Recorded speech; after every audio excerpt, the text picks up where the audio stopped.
presented by DNS Entertainment.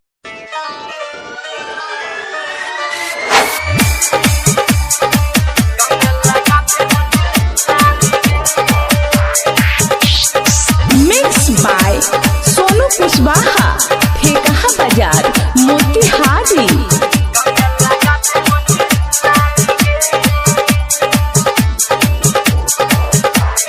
जाने मारो पायल तोहर बाली गे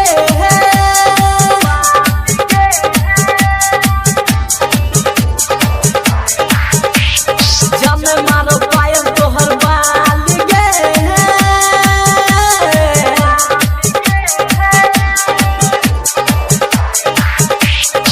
कमे लगाते होठ लाली गे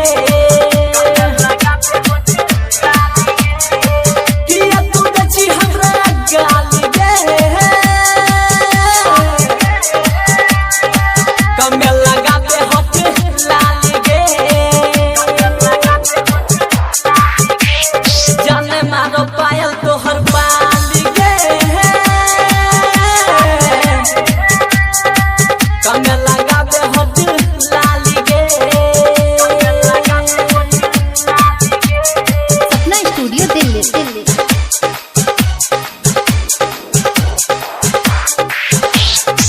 Mixed by Sonu Kushwaha, Thekaha Bazaar,